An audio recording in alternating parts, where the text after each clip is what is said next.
Hi, my name is Bethany and this is my assignment number 2 for our visual media class. So to begin, we have formulate, organize, contrast, unify, and simplify. We're going to start with formulate, which is message, audience, and sketches. A good example of this would be Apple.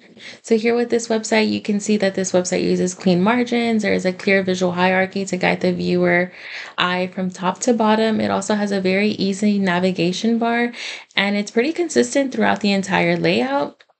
There's also simple text and strong visuals.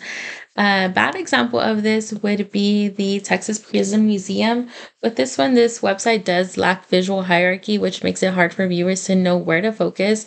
They do use inconsistent font styles, and it does have that very messy, unprofessional look.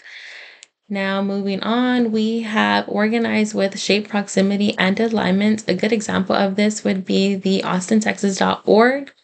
With this one, you can see that this website it has a pretty clean menu. The content is broken down into clear categories. You have book your stay, you have plan a trip. This design makes it very easy to scan any information. A bad example of this would be the DFW Repertorium.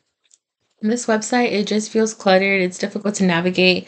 There are a bunch of overlapping visuals and really no clear content flow.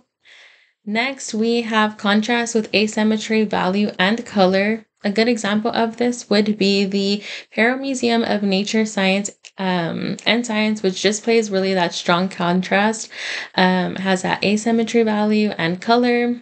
There are bold headlines, vivid images, and clean text throughout the entire website. I do believe that the visuals that are used, even though they can seem overwhelming, they all pertain to both science and nature.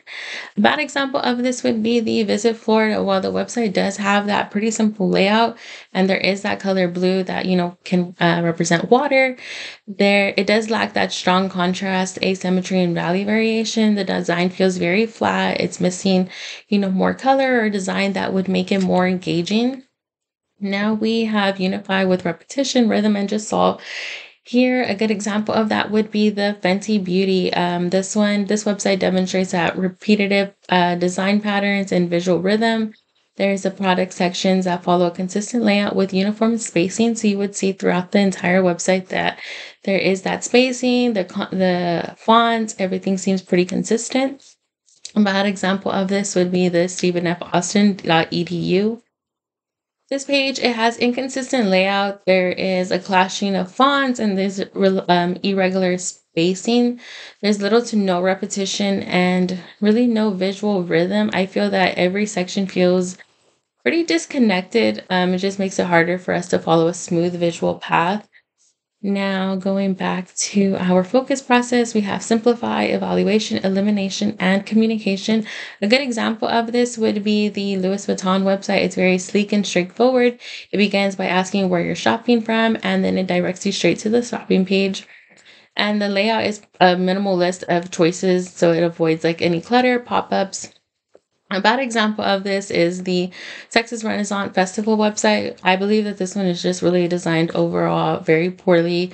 There's no correlation between fonts, layouts, or styles. I feel that everything varies across this page, so there's really no consistency. And with that, we have it. Thank you very much. I hope you enjoyed.